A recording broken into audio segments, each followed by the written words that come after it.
somebody to say, oh, we are ready for investment. This person is sure that if he brings in money here, that the money can multiply, which is the goal of every businessman.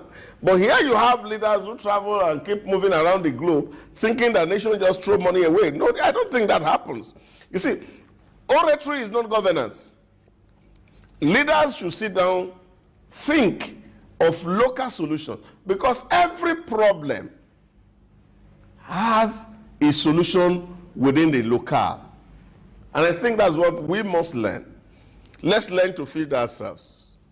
Let's create an ecosystem where our people can prosper.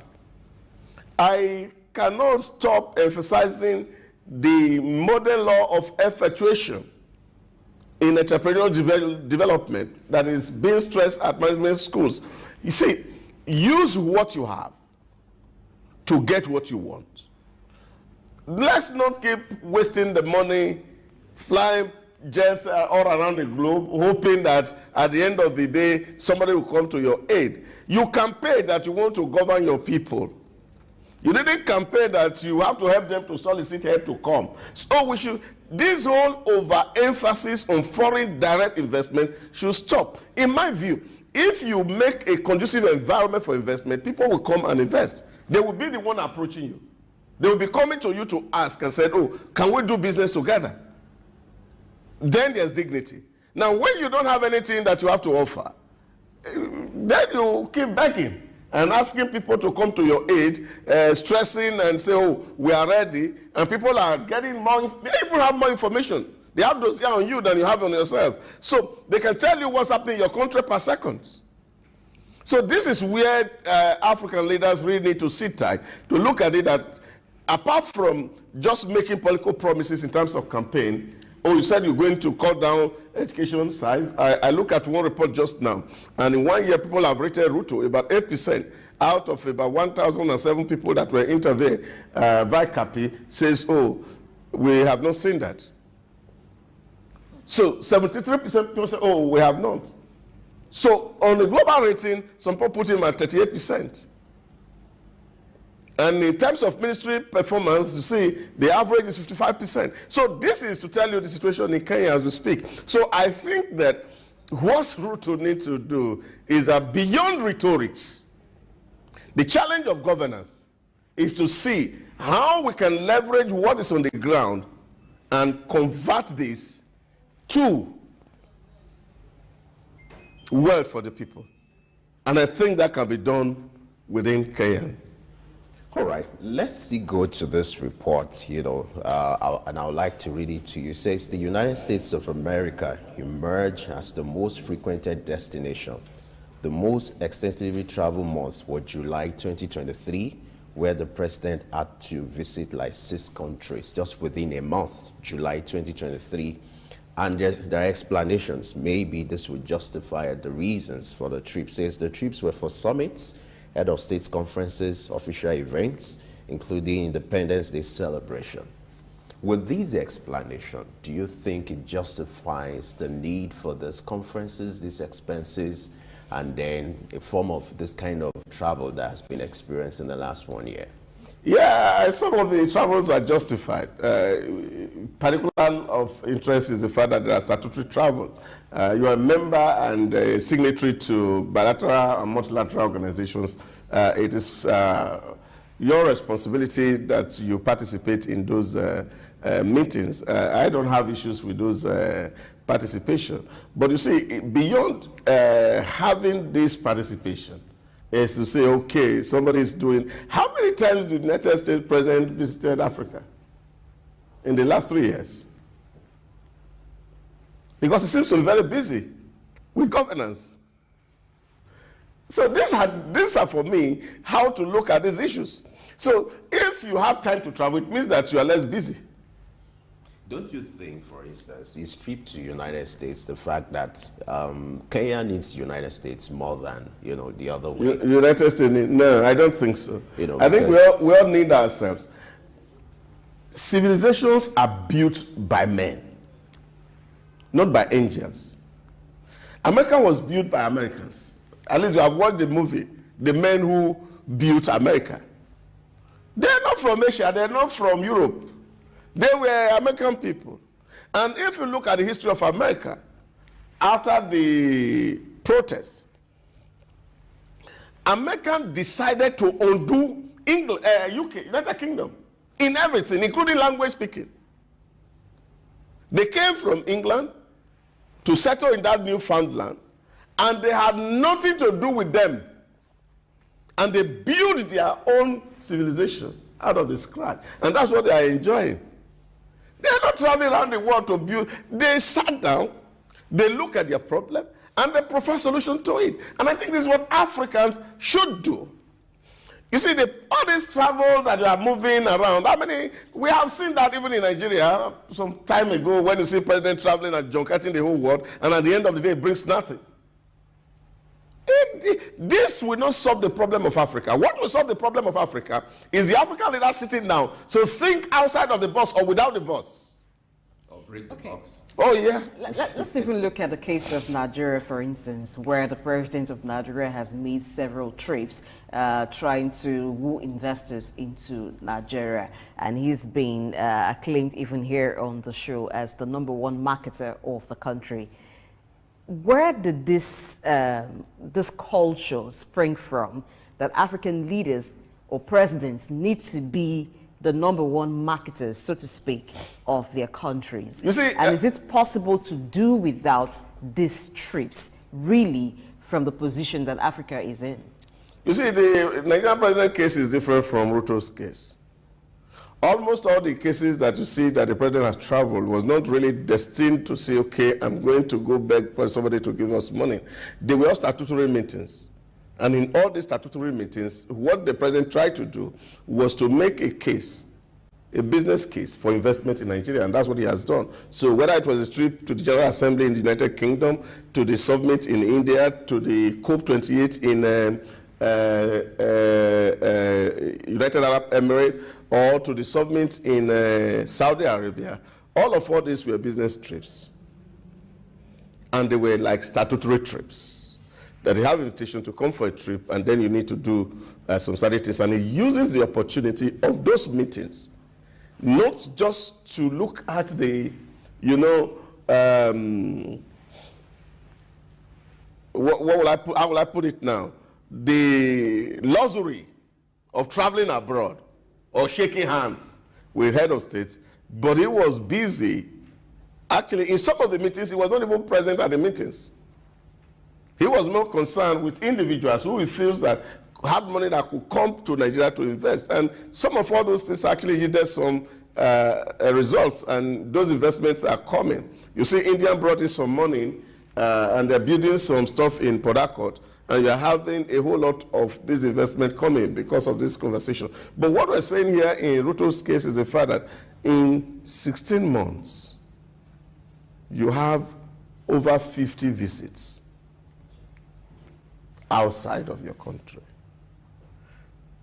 And you can look at what costs associated with this.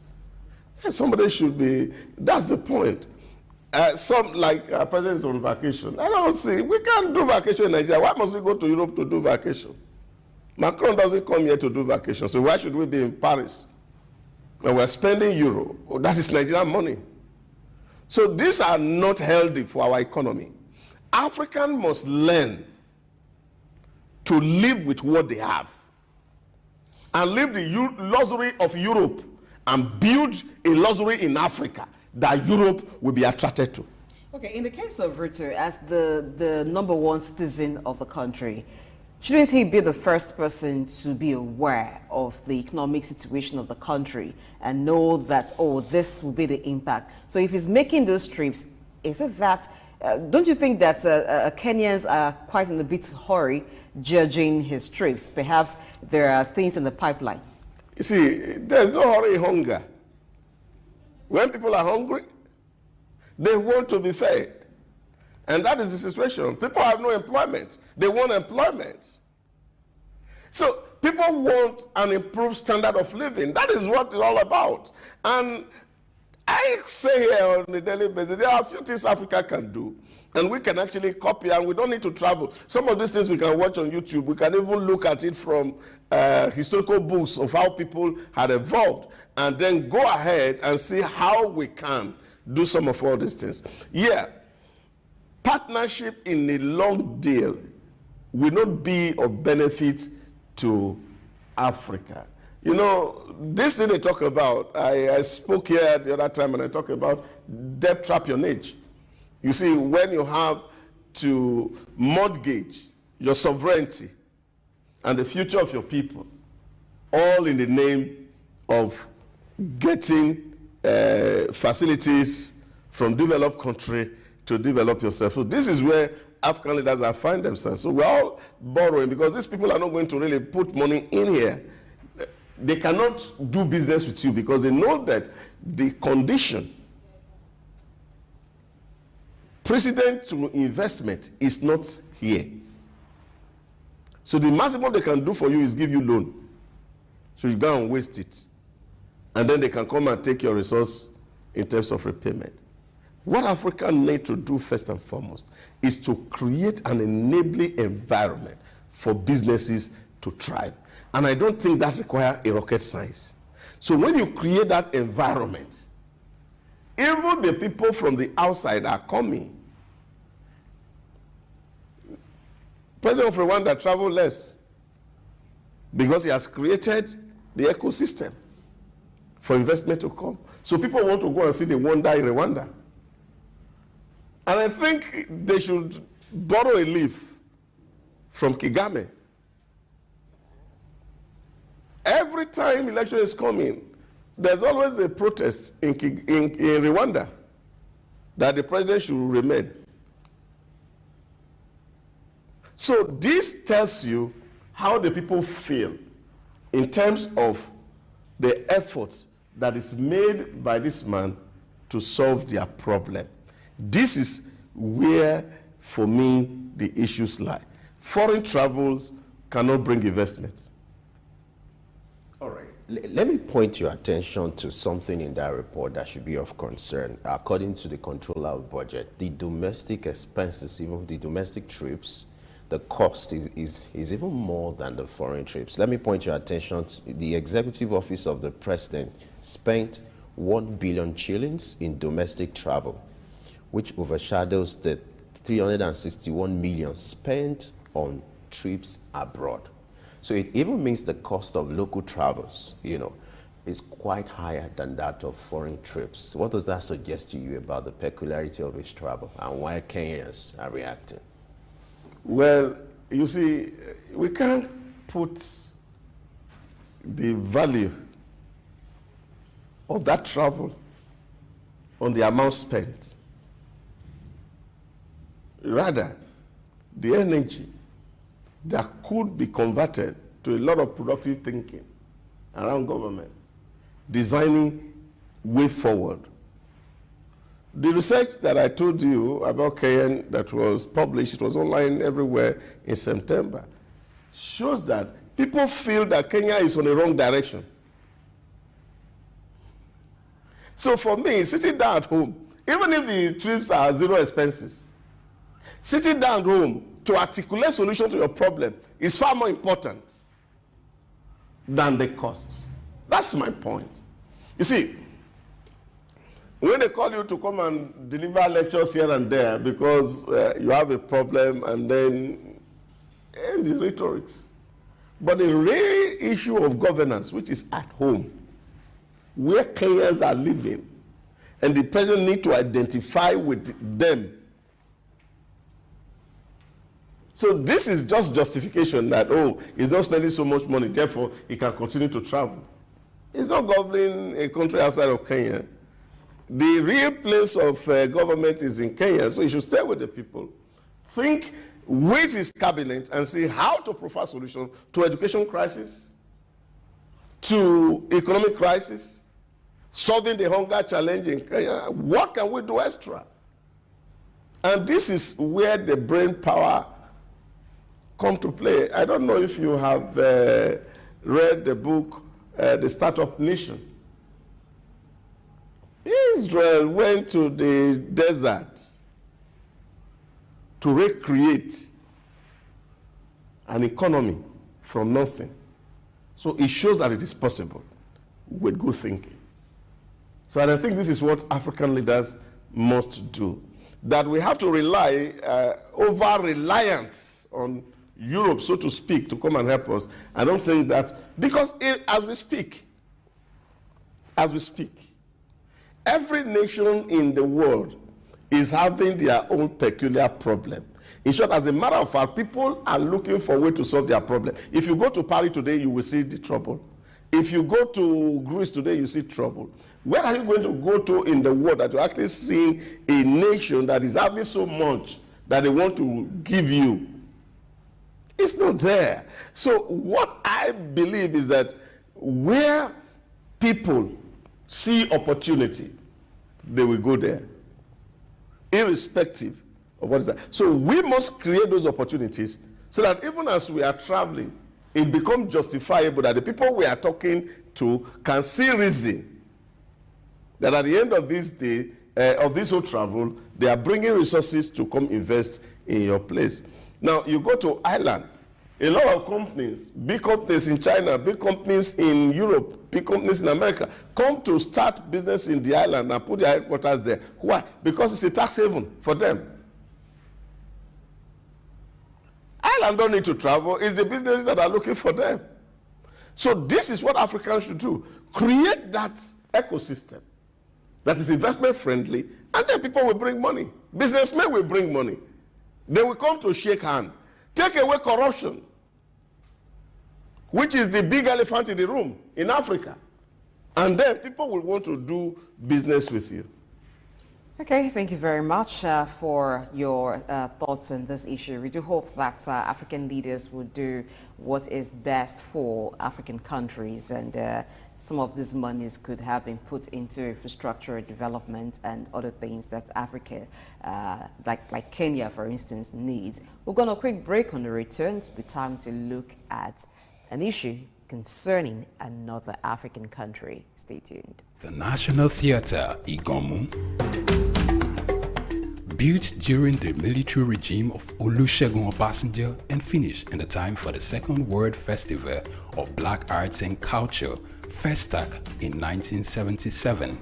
The theatre holds amazing treasures and memories. The artworks fill everyone with pride. The National Arts Theatre is visible from the motorway which connects Lagos Island and the mainland.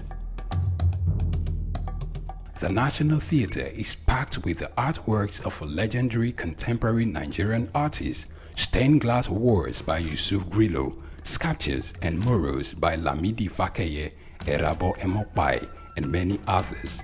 It was put to full use for a month as one of the 4 venues of the Second World Black and African Festival of Arts and Culture, tagged Souq 77. The complex hosted 16,000 participants from 56 African countries and the diaspora in an unprecedented showcase of African music, fine art, literature, drama, dance, and religion.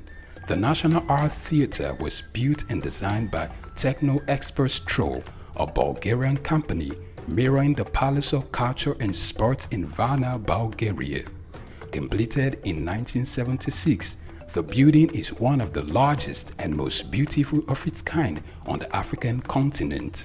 It consists of a central hall with 5,000 seats, a collapsible stage that can be quickly rebuilt, a conference hall with 1,600 seats, 2 large exhibition halls, and 2 cinemas with 800 seats each. The theater complex has a dressing room for artists, a garage, offices, coffee bars, and a buffet. It has indoor TV and radio systems, as well as booths with facilities for simultaneous translation of languages and hectares of lush green lawn around. The majestic structure sits in Igomu like a quiet mountain, mesmerizing visitors and passers-by. The National Theatre, Souq Enlightenment. Good morning and welcome to Early Exchange with Blessing Aiche, Femi Ayodele, Sam Oruoje, and Idahosa Osamans. Still a deficit budget, we're still going to borrow as much as up to 7-9 trillion. We have a 24-hour rescue team always on standby. So the first thing that is done is for the...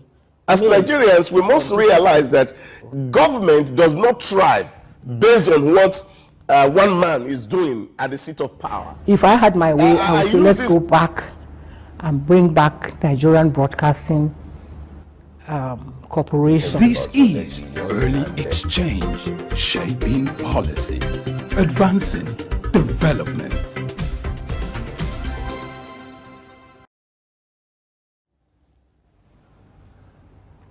Many thanks for staying tuned to Early Exchange. Now let's look at the latest attack in the Democratic Republic of Congo, where the UN has evacuated civilians after the last East Congo attack.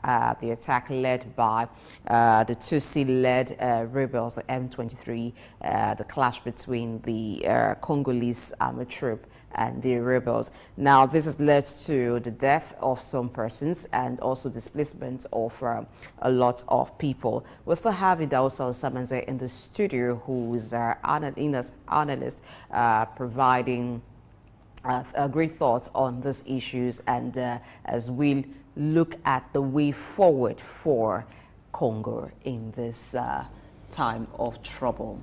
Now, this latest attack is not the first time an attack like this is happening, but this is just like the latest. What's your thought on the way it is carried on and the recent attack? Well, I think it is so unfortunate that for so many decades now, over 3 decades, Congo has been in this huge mess. And of course, what's the root and genesis? God has blessed them with so much resources. And then some people come from outside and say, we need your resources, and they are taking it, and they are setting them against each other, and they are destroying themselves. And some other countries are profiting. It's a shame on Africa. Huge one.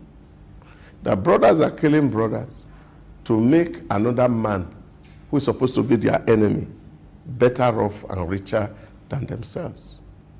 And this is the issue which we really need to deal with in Africa, which is the problem of sharing.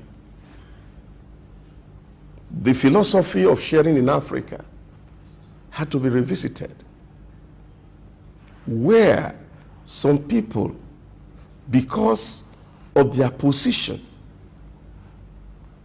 seek always to oppress others and deprive them of the thing that nature has given to them. I said here yesterday, injustice anywhere is a threat to justice everywhere. And this is the situation. That people who have, or God has given power, should be responsible in its use. I don't think the problem in Africa is beyond resolution. All that it requires is sincerity of heart. Just the observance of the golden rule. Do to others what you will want them to do to yourself.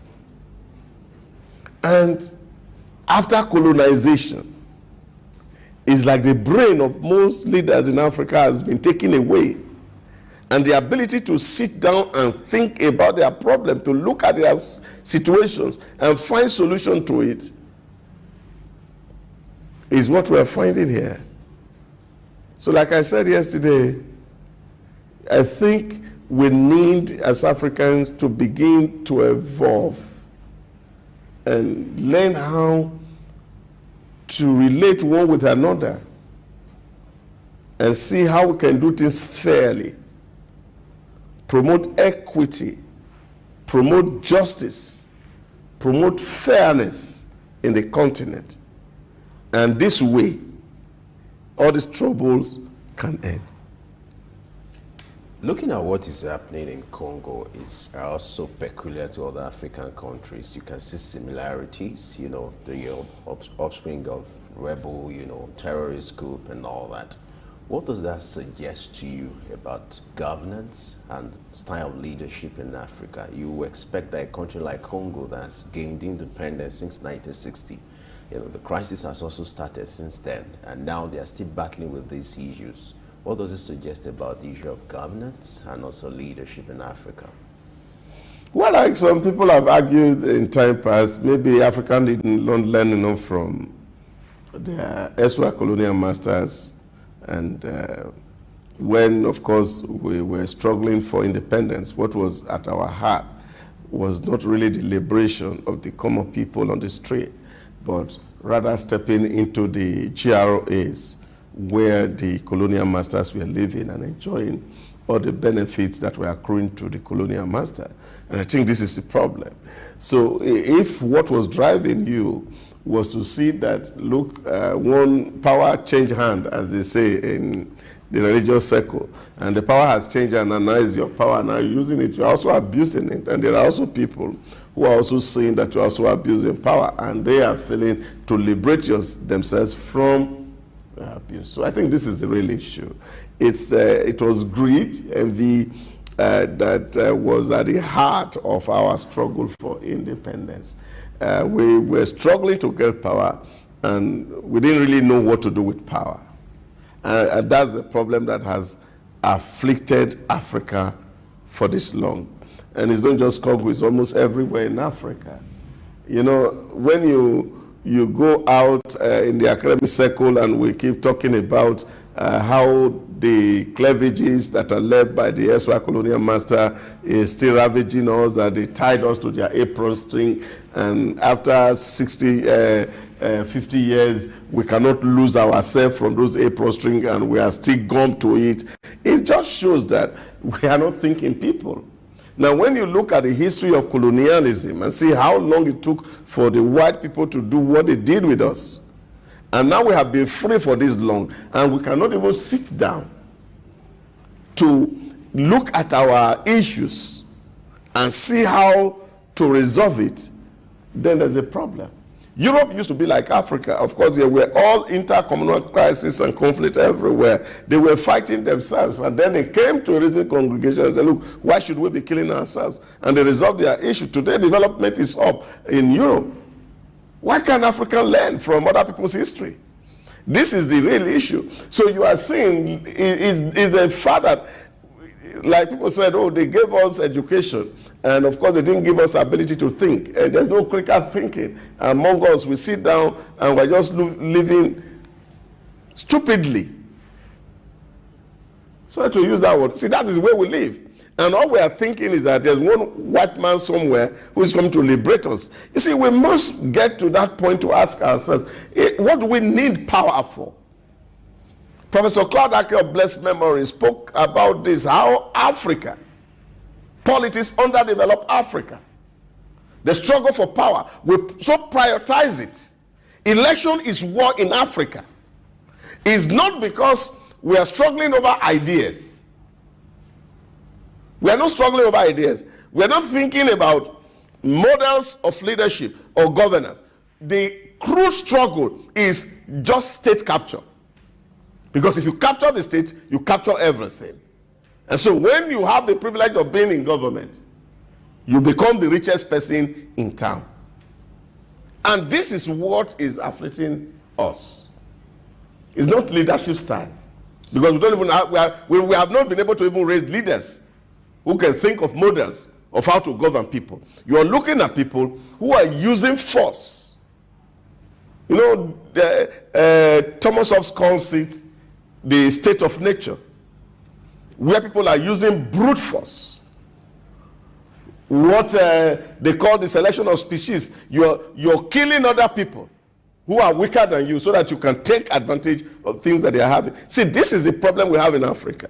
So leadership here is not even a question because we have not raised a crop of leaders. We are looking out for people who will one day wake up in Africa and begin to think about leadership. What's leadership? Leadership is pathfinding. It's creating, you know, a system where you are in the front and other people are following you willingly, without coercion. So, but we have not seen that in Africa. That's why we are killing opposition. We're doing everything to make sure that the opposition does survive, because all that we care about is that you just grab the power and run with it.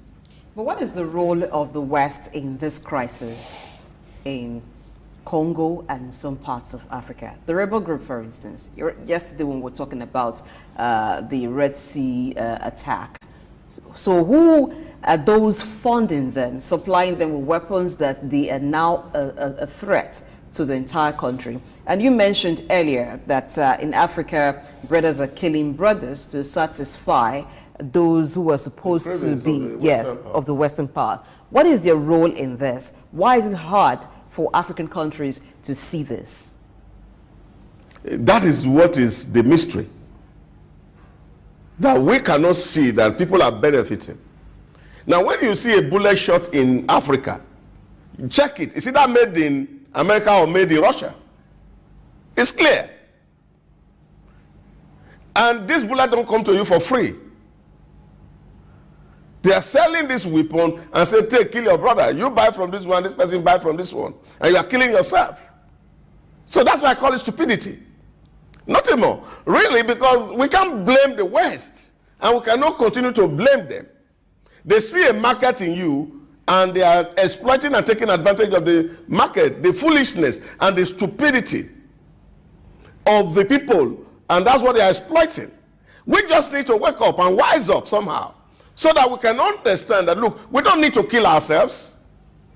If it's about resources, what are the equitable way we can distribute these resources within ourselves and understand that somebody is profiting from this illegality and the rest of us are suffering. And this is the problem in Africa, the greed in the African man. That's the problem. That a man can take a bribe to mortgage the life of everybody in his community. That is the heartlessness that is in Africa. And it will only take God to pass through the heart of African people so that we can drop greed and begin to have value for life. This is what it is. You can't go and sell weapons to Europe to kill themselves. They will not kill themselves. So why are we killing ourselves? And I just see it as common stupidity in most of African states. Let's look at the activities of this rebel group. You observe that they are becoming more emboldened, just like every other rebel groups in Africa. What do you think is fueling this kind of courage to even hold the states to ransom?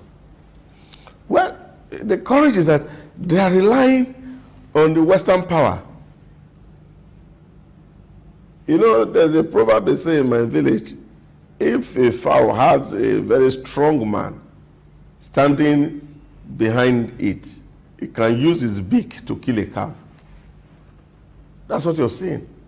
See, the people who are selling arms to you, they are the ones training them on the use of these things. They come to the Sahel region to train some people in Africa here to create trouble for Africa. This is the issue. And we can't forget in a hurry the history of Osama bin Laden. How the Americans used him to destabilize the system before he became a thorn in the flesh of America itself. And this is the story around rebellion and terrorism all across the globe, because the Western powers are the ones that are actually using this thing to drive their interests, their own interests. So we don't need to be blaming them. It's only we who have refused to be wise that is the issue. So once we can get sense and learn wisdom, this will stop. So what is the sense here to learn, the wisdom to curtail this crisis? It's simple. All of us are made in the nature of God. And if we should value God, we should value ourselves. That what is good for the goose is good for the ganja. Let me create one scenario from our environment. When Nigeria used to feed on cocoa, feed on groundnut, pyramid, and the rest of it, how were resources shared? Regions were in charge of their resources. Now, when West shifted to the oil, what happened? The money is moved to the center. This is a problem. And you come to our region and check, for example, who are the owner of the oil wells in the Niger Delta? From people from the other ethnic groups. This is the injustice that you see in Africa. They want to take what belongs to me, and if I cannot take it legally, I have to look for a means to get it by all means. This is the issue. We kill the goose that is laying the golden egg. If development is spread and people arrange their politics such a way that there's no rancor around it, then there'll be peace. I mentioned Canada yesterday, their constitutional form of democracy.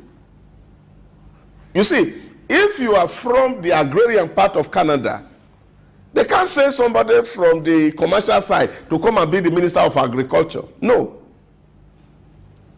If you are the commercial center, the Minister of Finance had to come from that place. This has been arranged in their constitution. And so people follow these things and there's no trouble. There is French-speaking Canada, there is English-speaking Canada. The arrangement has so been done that you can't hear conflict around them. Because they are thinking like humans. And this is what is missing in Africa. And I say it, in game theory, they call it the zero-sum game, where the winner takes all. This is how we approach politics. This is how we approach power. So we need to be able to look at the other person and see that it's also human, that what is good for me is also good for him. If I need a good life, he also needs a good life. This is just simple. And when we can address these justice issues, then of course tensions will reduce in Africa, conflict will go down, and we will not need to be carrying guns to kill ourselves. I'm wondering if looking at the crisis in Africa, maybe part of the underlying issues could be the issue of poverty, lack of education or illiteracy. Often we say an angry man or an hungry person. It's an angry person. So I'm looking at the correlation between this crisis and poverty, lack of education or illiteracy, if there's a link there. Well,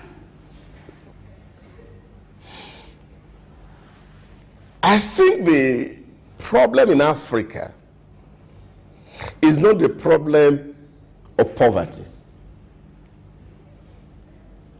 It's far more than poverty. I used to think that poverty was a problem because I was an ardent believer of the Karl Marx school, that when men are deprived, of course, what happens next is that they go violent and take to arms to protect.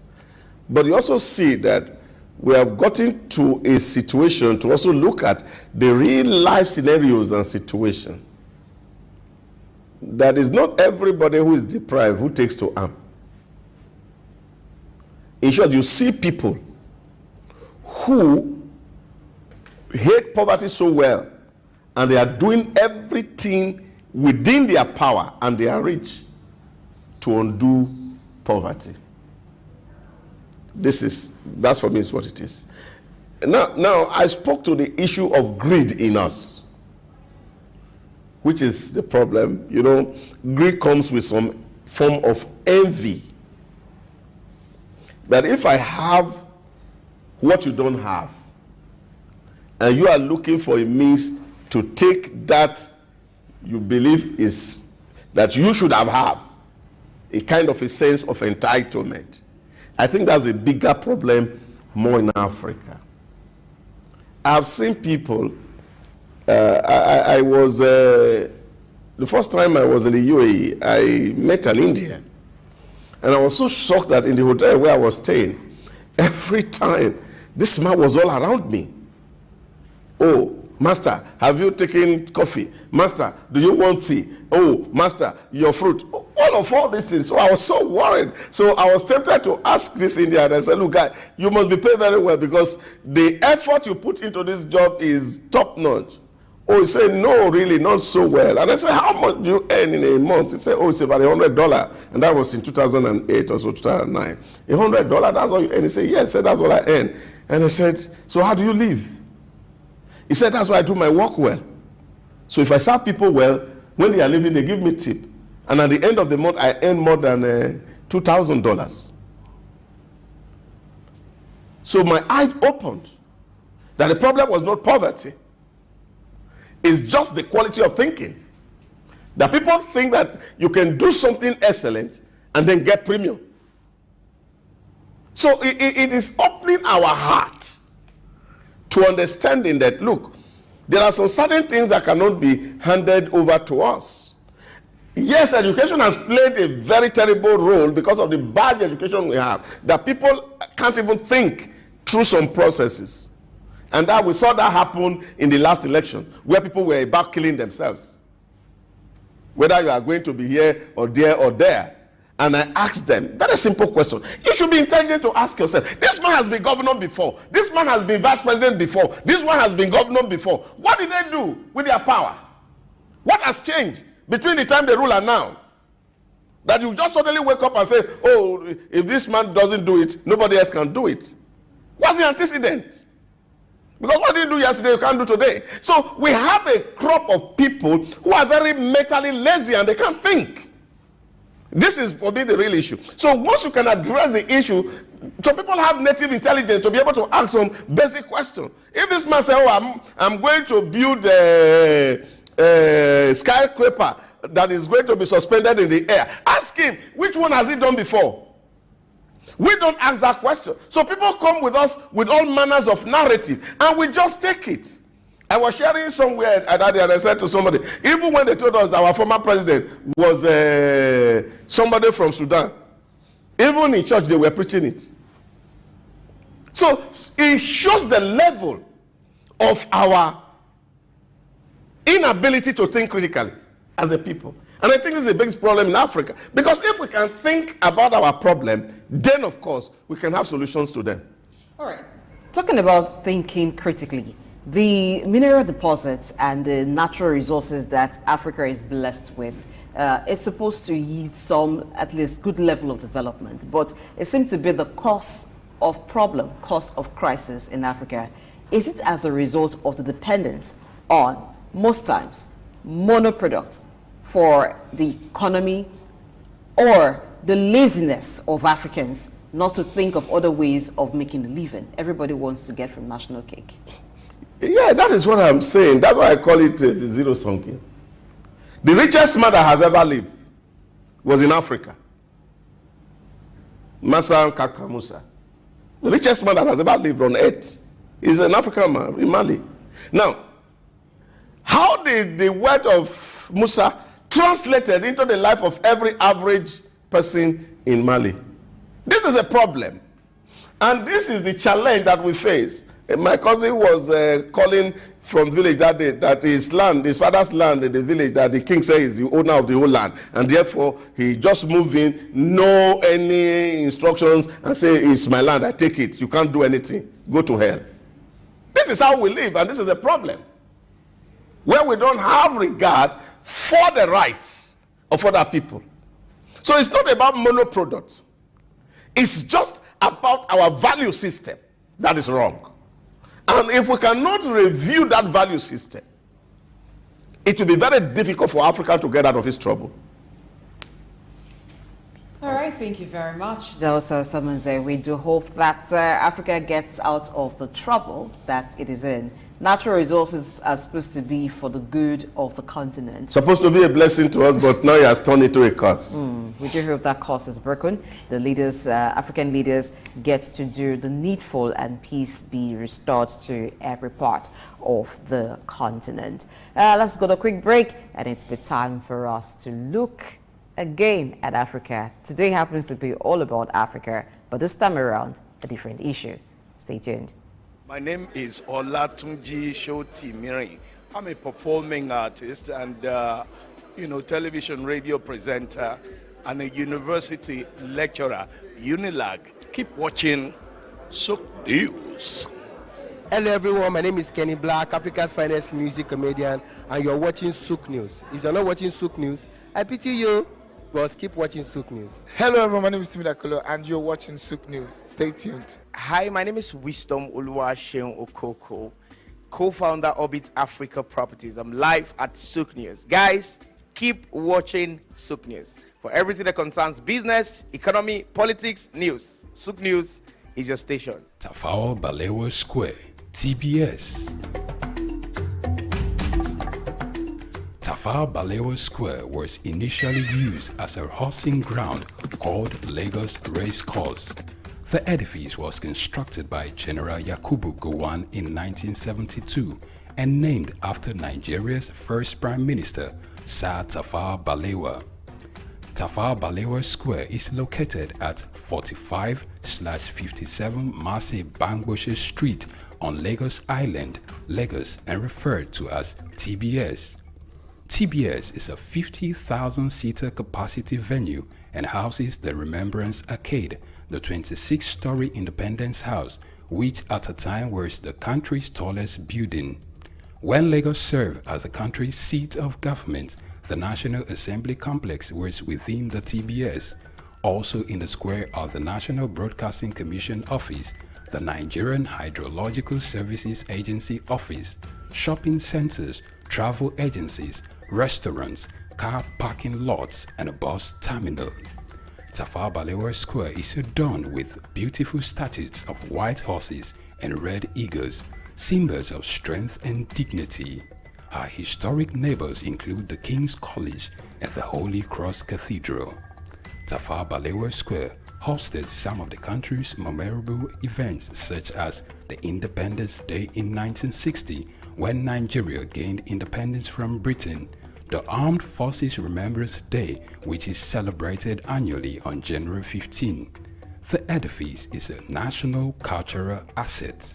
Tafawa Balewa Square, Souq Enlightenment.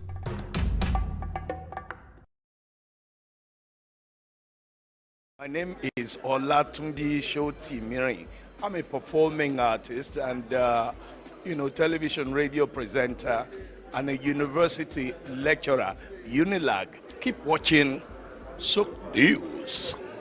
Hello everyone, my name is Kenny Black, Africa's finest music comedian, and you're watching Souq News. If you're not watching Souq News, I pity you, but keep watching Souq News. Hello everyone, my name is Timida Kolo, and you're watching Souq News. Stay tuned. Hi, my name is Wisdom Oluwaseun Okoko, co-founder Orbit Africa Properties. I'm live at Souq News. Guys, keep watching Souq News. For everything that concerns business, economy, politics, news, Souq News is your station. Good morning and welcome to Early Exchange with Blessing Aiche, Femi Ayodele, Sam Oruoje, and Idahosa Osamans. Still a deficit budget, we're still going to borrow as much as up to 7-9 trillion. We have a 24-hour rescue team always on standby. So the first thing that is done is for the... As Nigerians, we must realize that government does not thrive based on what one man is doing at the seat of power. If I had my way, I would say let's go back and bring back Nigerian Broadcasting Corporation. This is Early Exchange, shaping policy, advancing development.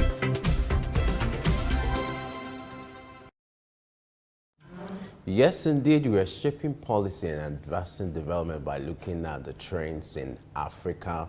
We talked about the crisis happening in Congo, and now we want to look at the visa-free policy in Africa, which has been on the table. A lot of Africans are talking about it in recent times. What will be the economic implication for Africa if it becomes a visa-free zone? To help us shed light on this, we have been joined by a special guest. We have Ambassador William Wallace, who is the Consul General of Antigua and Barbuda to the Federal Republic of Nigeria. Glad to have you join us, Ambassador Wallace. Glad to have you as well, Femi. It's always a pleasure to meet and talk with you and discuss trends with Souq News. And I think we are moving towards the right direction in Africa. Thank you so much for that compliment. If that is coming from you, that's quite commendable. Thank you so much. Now, let's look at this conversation around Africa becoming a visa-free zones, even for the other African countries. This conversation has been going on for years. Give us a background to what will be the impact of this and what will be the starting point. The latest country to give a nod to this is Ghana, who is also planning to ensure that this policy is being implemented this year. But why is it necessary for Africa to pursue this issue of visa-free policy with all sense of seriousness? Well, there are two what I would call coordinating points. One, if we look at the Africa Union, and if we look at African continental free trade, you can't have a united continent and then want to trade and not have visa-free access to allow trade to happen and to be successful. Secondly, you have to also look at the diaspora. We have in the African diaspora millions of our brothers and sisters, the Caribbean, North and South America, who want to come home, they want to do business, and you're having a block that stops them because they have to go through the whole process like Africans have to when they're going to the US or Europe, and wait to be told when you're going to have a visa, if you're going to have a visa to come and meet with your brothers and sisters and trade and do business. It's not correct. So this is the step in a very right direction. Now, Ghana, as an example, did one very successful thing. I think it was 2 years ago, Operation Joseph. Operation Joseph allowed Africans in diaspora to come home visa-free and reunite with the continent. So Ghana has set an example, and it should be continued. I think maybe because they did that and saw the economic benefit.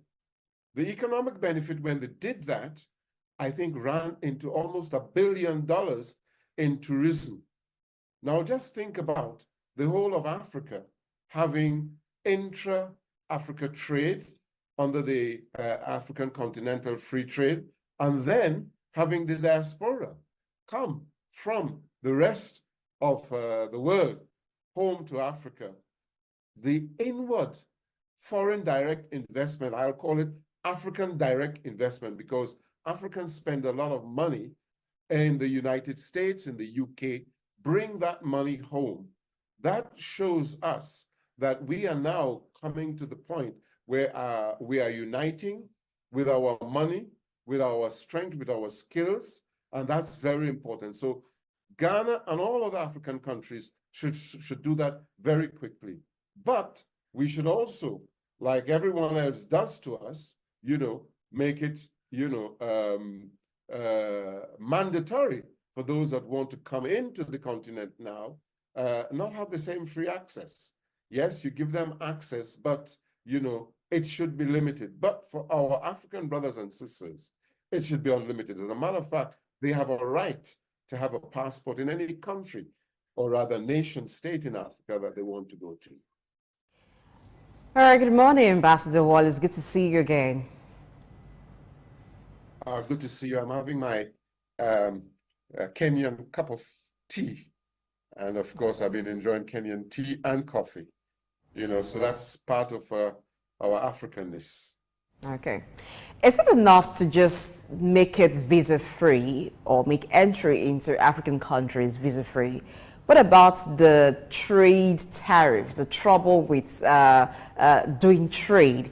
Shouldn't that also go side by side with the visa-free entry that Ghana and some other African countries are looking to implement?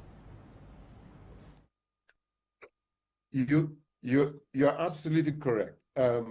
If we have to trade, then we must remove tariffs, because we are now seeing ourselves as the African Union as one continent.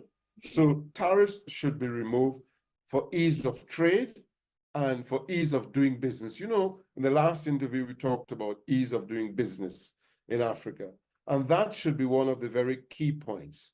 We should remove tariffs and at the same time ensure that we are visa-free to travel, both air, road, and train. Those are the infrastructures that we should be thinking about. We should be thinking of how easy it is in the United States. You will move goods from Houston to Atlanta to New York, you know, and trade is booming within, because America has a captive market. We Africans also have a very captive market. The whole of Africa, we are talking about 1 billion people. Could you imagine moving goods and services within the continent, just within the continent, among ourselves, how rich we as Africans would become? It is the answer to a lot of our problems that we are facing at the moment. Instead of thinking, do we look to manufacture for export? No, let's manufacture to trade within ourselves. Don't forget, before colonials came, we had Ubuntu, and we had our own means of trading among ourselves and bartering.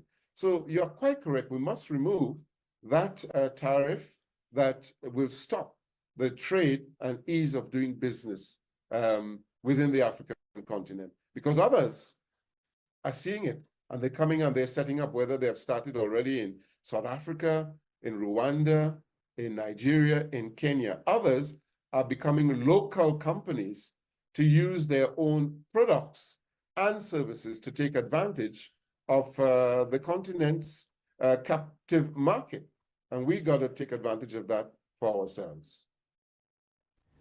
All right. The issue of visa-free policy has been grabbing news headlines in recent times. In fact, the hashtag visa-free Africa has been trending. But aren't you worried about the security concerns? What are some of the challenges associated with this issue of visa-free policy? Right, there are going to be obviously security problems. Like any other country or any other continent, you have to put in place security measures. One of the good things that we have now is that the technology now for ensuring that you can monitor and predict, you know, security concerns is in place. It's a matter of implementing. It's a matter of getting the technology and putting it in place. So, for example, you want to track individuals. There are technology to track individuals. You want to track goods. You know, you have points where your goods are coming in to a particular location.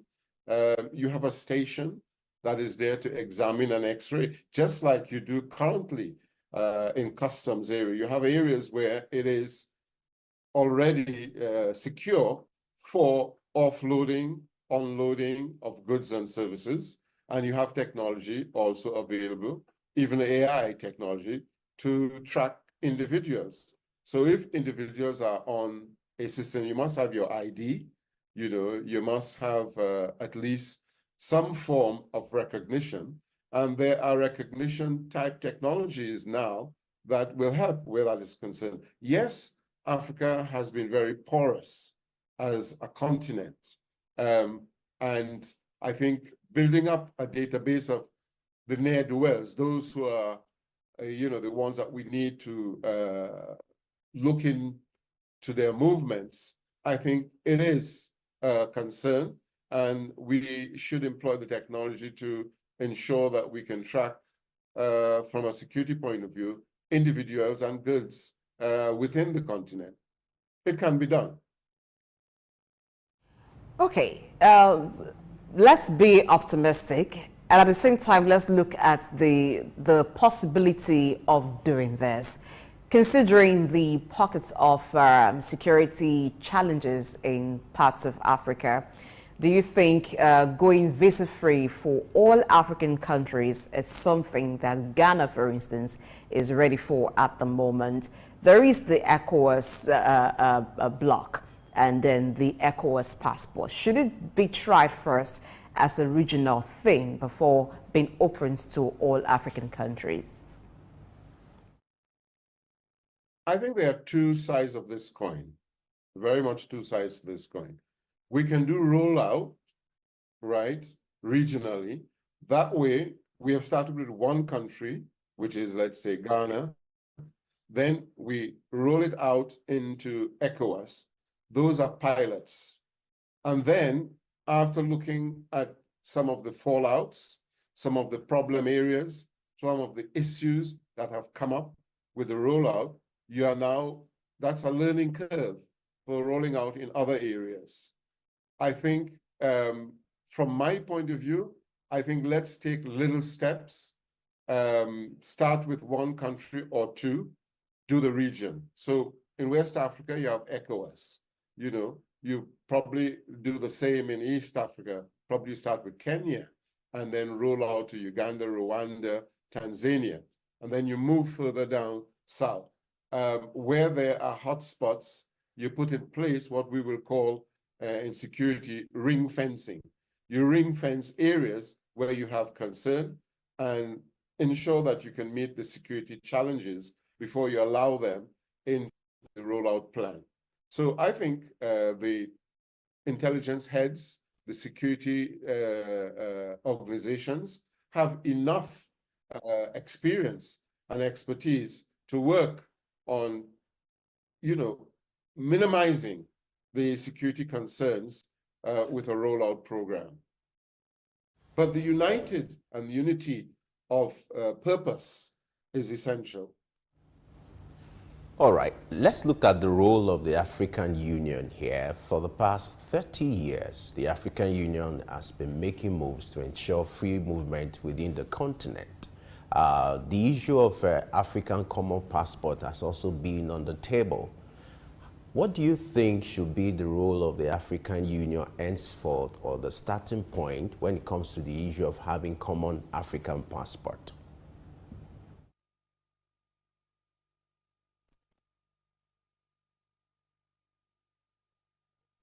The ambassador.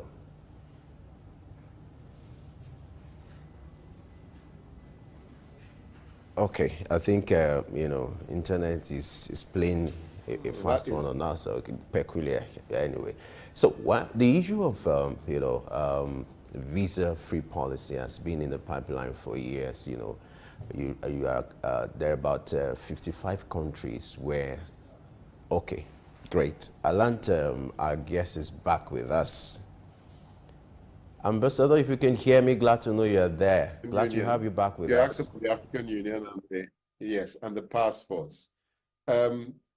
You know, the African Union has not been doing its job. You have 30 years to have, you know, tested the ground, tested the waters, you know, start a plan of action. And by now, the united continent would have had passports for everyone. And perhaps also a lot of the security concerns might have been minimized because people would have been moving. If you think about what happens in an area where securities are concerned, if people are moving, on the positive side, they are seeing opportunities. Most areas that have a problem with security is because they are not opportunities and people feel trapped. And that's why you see our brothers and sisters heading to the Mediterranean, going through the desert and getting themselves killed and murdered because they don't see any hope. They don't see any opportunity. And because of this, you know, they are willing to be desperate and leave their environment. But if within the continent they see opportunities and they can move freely, then that makes life a little bit easier from the point of view of security concerns. So on the downside, or rather on the upside, you can have a reduction in security concerns because people are free to move and take advantage of opportunities. Then the African Union would have been able to strengthen that passport, and people around the world, like you respect the American passport or the British passport, will now respect the African passport. Why? Because we have a continent that's full of opportunities. And people will say, well, they are not leaving their continent to come and occupy space in our America or our United Kingdom. We want to go and engage with them in partnerships. So you'll find that the respect for Africans would be there rather than individual countries where, you know, they stop you from Nigeria, they stop you from Kenya, you are limited to the countries you can visit with your passport, and all of them, you know, are singled out. The African Union is supposed to have created, you know, a common passport that is strong for the continent. And 30 years, and they've done nothing. It's a leadership, concern, a big leadership concern. Why haven't they done that till now? As a follow-up to the visa-free entry that Africa is currently looking at, isn't it the right time now for a single currency for Africa?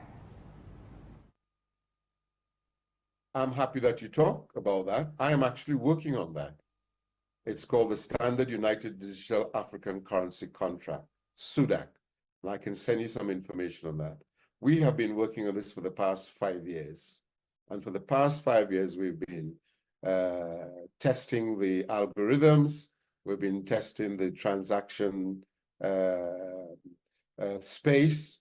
And we are now, just at the moment that you're speaking about this, my team is waiting to commence and have discussions with PAPS, the payment system, with the African Continental Free Trade Area organization, and the concerned stakeholders. So by pure coincidence, I'm actually working on that. A single currency, but it's a single currency contract. Because we are looking at piloting it with the African Continental Free Trade Area, because transactions are the most important. Our SUDAC has to do with being able to use the reserves, you know, the products of our continent as the base for having a standard currency contract. And there's no better place for that to take off than Africa, because every single African nation has enough resources to back a common currency or a common currency contract. And we are actually working on it. I'll share it with you.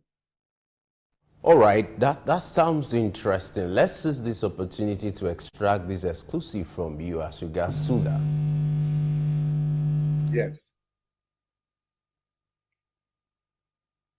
Yeah, I'm here.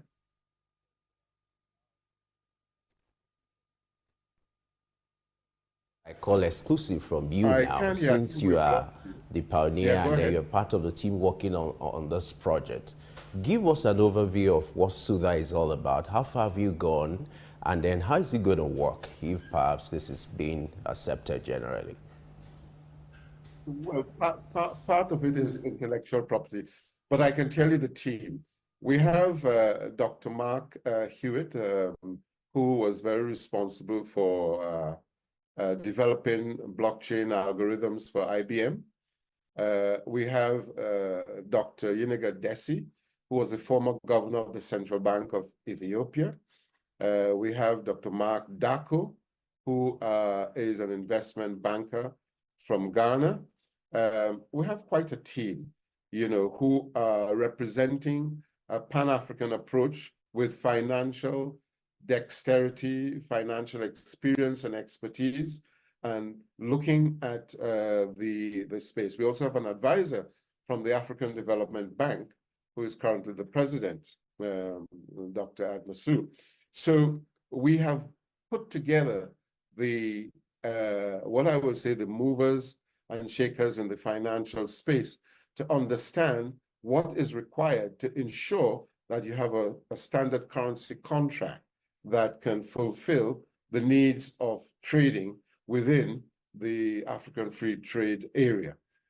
That's all I'll say so far on it, because it will be giving, away a lot of the intellectual property, which at this point in time, it will be remiss of me to reveal too much. But we have got to, I would say, the final stage. Setbacks to the visa-free entry for all African countries, not just for Ghana, but as a continent. Recently, 3 countries pulled out from the ECOWAS, talking about Mali, Burkina Faso, and the Niger Republic. Do you see that as a setback? No, because first and foremost, you got to understand, what are they doing? They are breaking away from French control, and that's very essential. And all other French African countries who have had that colonial setback, because they have had a setback in their development by colonial interference from France. They are now going through the throes of removal from that influence, and therefore they are going to sort themselves out. They are looking at new partners. They are looking at uniting together as 3 countries who are probably being excised or being excised from ECOWAS. So they have to go through their throes of removal. It's not a setback, because once they've formed themselves into a bloc, they are also a trading bloc. They are also part of the African Union, whether we like it or not. They are still on the continent. They're not away from the continent. So they are brothers that have to be accepted when they have sorted out their problem. And their main problem has been France. Their main problem has been a colonial master who has been, exploiting them to the point of impoverishedness, and also to the point where all of their funds are being sent to a French central bank, and then it's now reloaned to them at high rates of their own money based on all their resources. Their lithium is sold at 0.01 cents, and then you are, selling it on the open market at $1,000, their gold and all the other resources. No, it's not a setback. We need them to finish their issue of breaking away from a colonial rule from France, and all others should follow suit. We need to get rid of neo-colonialists and colonial, who have been raping, plundering, and exploiting the continent. And we have to support them. We have to be there for them, and then re-embrace them when they have sorted their problems out. It's not a setback. It's a positive way forward. All right, saying others will have to follow suit, well, let's see how that will turn out. We just need to go on a breakdown. When we return, we'll look at that conversation. Just stay with us.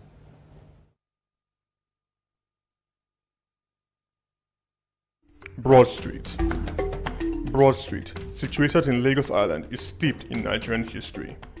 Once the biggest financial hub of the country, it housed the headquarters of major banks, linked the CBN, the stock exchange, and the loads of lender companies. Broad Street is a historically significant street. It has played a central role in the development of Lagos and history, an important commercial and administrative center for the British colonial authorities. It was also a home to some of the city's earliest modern buildings. Broad Street was a residential area in the pre-colonial era. With the British came the Methodist Boys High School in 1878 and the Broad Street Prison in 1882, renamed Freedom Park. The General Hospital, which was a British military hospital, was built in 1893, being the first general hospital in Nigeria. The old British Secretariat building, which is now the Federal Ministry of Justice, was built in 1906. Broad Street has seen a full turn into modern commercial office blocks, complexes, skyscrapers, and markets from the outer marina through Akpombo, early into the Adeniji-Adele Road. Broad Street is one of the busiest streets in Nigeria on weekdays, where commercial activities take place day and night. From modern buildings to ancient structures, this street gives one a raw dose of life in Lagos.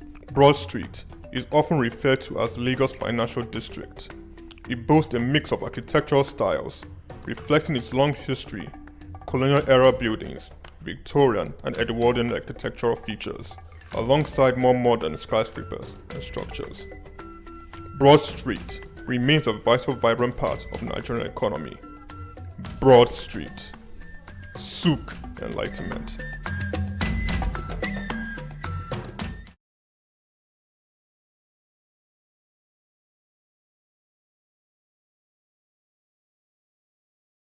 My name is Dr. Ajili Tobi. My name is Etemere Glover. Naomi, well done, and shout out to Souq News. Shout out to Souq News. I want to encourage everyone to keep watching Souq News. Shout out to Souq News, and yes, tune into them. Keep watching Souq News. They are one in town. Hey, we're watching Souq News. Keep watching Souq News. Keep watching Souq News. Catch them on YouTube and all social media channels. Hey, my name is Frank Edowo, and I'm imploring you. No, forget that. I am forcing you, coercing you to always stay tuned to Souq News for your news requirements. Morning and welcome to Early Exchange with Blessing Aiche, Femi Ayodele, Sam Oruoje, and Idahosa Osamans. Still a deficit budget, we're still going to borrow as much as up to 7-9 trillion. We have a 24-hour rescue team always on standby. So the first thing that is done is for the... As Nigerians, we must realize that government does not thrive based on what one man is doing at the seat of power. If I had my way, I would say let's go back and bring back Nigerian Broadcasting Corporation. This is Early Exchange, shaping policy, advancing development.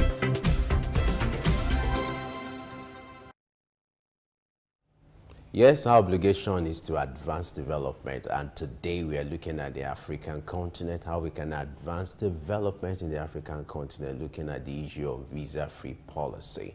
We still have our special guest with us. We still have Ambassador Williams Wallace with us. Glad to know you're still there with us, Ambassador. Oh, absolutely. I wouldn't leave Souq News. That's great. All right. Earlier, you were talking about the exit of Mali, Burkina Faso, and Niger from ECOWAS, and you were saying that others should follow suit. And I'm wondering, won't that send a wrong signal? And then how is it going to turn out for the continent? Because we're looking at the Africa as a continent now, how to ensure the issue of unity. Maybe you need to shed more light on that so that we can get you properly. Yeah, we are Pan-Africanists. Staunch Pan-Africanists have to understand and tell people the truth. What is the truth? The truth is that we have to break the chains of colonialism and neocolonialism. The continent cannot move forward if we continue to have that hold, that stranglehold on individual nation states within the continent by colonial powers who rape, plunder, and exploit the country, put us into poverty, and make us, you know, even our own currencies and our own ability to move forward, useless. In the continent, we have almost 36 different currencies on the continent, and they are useless. The fiat currency are useless because we do not have a strong currency. To be able to have that, we must unite. To be able to unite, you have to break away from the stranglehold of colonial powers. Why should countries that have been under the French influence be paying to a central bank, enriching that country whilst their people are impoverished? So all others like those three countries should do the same. And that's what I'm saying. they should follow suit. My name is Dr. Ajili. My name is Temari Glover. Naomi, well done, and shout out to Souq News. Shout out to Souq News. I want to encourage everyone to keep watching Souq News. Shout out to Souq News, and yes, tune into them. Keep watching Souq News. They are one in town. Hey, we're watching Souq News. Keep watching Souq News. Keep watching Souq News. Catch them on YouTube and all social media channels. Hey, my name is Frank Edowo, and I'm imploring you. No, forget that. I am forcing you, coercing you to always stay tuned to Souq News for your news requirements.